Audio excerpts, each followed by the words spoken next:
Okay. Um, another day of practicing guitar every day. Today I learned the importance of arpeggios, and I should start practicing them. I realized that like if I want to make really good solos that say something and not just random notes I'm playing throughout a scale like I'm doing now, I need to practice doing like I realize that you make a good solo by like arpeggiating notes uh with a backing chord, right? But I imagine that if you arpeggiate the chords in a certain way, you can communicate the same tension and resolution that you do with your chords, right? So like we know that like if we go to the 5 chord, we get a lot of tension, for instance, right? And then that can be resolved by going back to like a 1 chord or a 6 chord, depending on whether you want to end in a happy or sad place. Um, and so I imagine that if I include like arpeggios inside of my soloing, it would help to ground my improvisation in something that feels more like connected ideas rather than random notes. Um, that's the idea. And so I started to practice arpeggios in for different I think the way I'm gonna do it is I'm gonna learn it for each of the notes in the scale. So learn it for learn the triad arpeggios for each of the notes and scales. So for one, for the root note, for the two. So for the root note it would be like 1 3 5, right?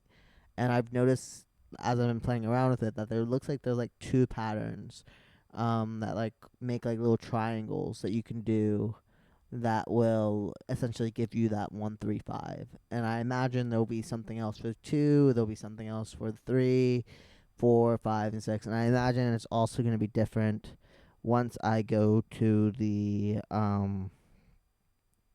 once I cross over this B string. I bet there's something weird that happens, and I bet I can find a video to tell me about it. I think I saw a video about the triangle shapes, but now I feel like that's more relevant. And then once I know the triads for each of those notes, probably I would add in the seventh note, and that will probably be like arpeggiating over um, the seventh chord.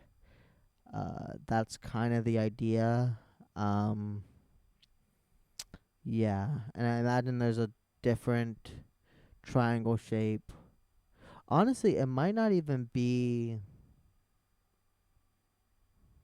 I don't know. I have to think about it. I have to learn it. And so that's what's next. But so we'll practice. Yeah, like so. An example is like let's say we. Oh, also we switched the key. This week we're doing our shapes in the key of A, right? So last week we did D. This week we did A, and I realized whenever I do a new shape, the open position here gives me kind of a new way of playing that shape that I didn't think about before. Um, yeah, like I'm playing this A shape in a very different way than I've played it um everywhere else without the guitar. So like I'm kind of learning a different way to play the shape. Um, which is interesting and cool. Um, yeah, that's yeah, I think the idea is that like this will just help cement the major scale pattern into my head. But regardless, let's do a little bit of improvisation. I'm really tired. But let's do that and then we can call it a day. Yeah, okay, let's go.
Ooh, that was a rough one. Yeah, I do not know my my arpeggios very well yet.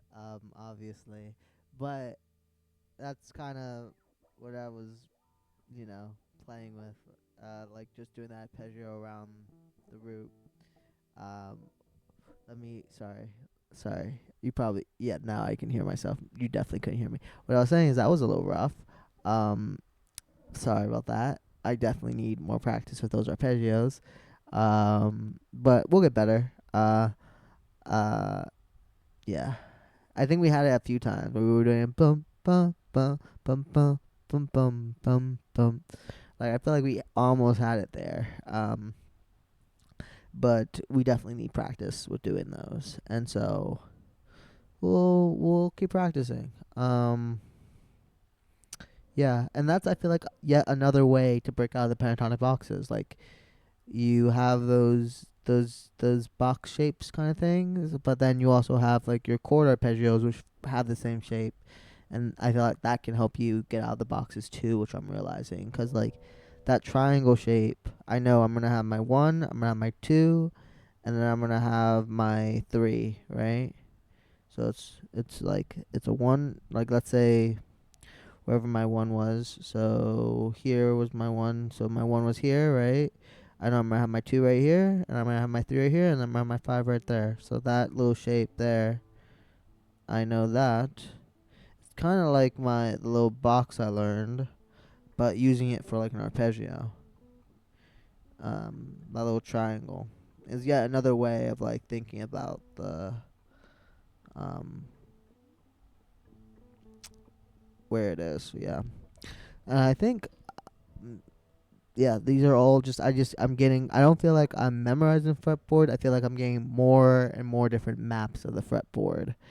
And these maps are all kind of like coming together as one. And if I weren't so tired from getting up so early this morning, I probably would play a little better. But that's neither here nor there.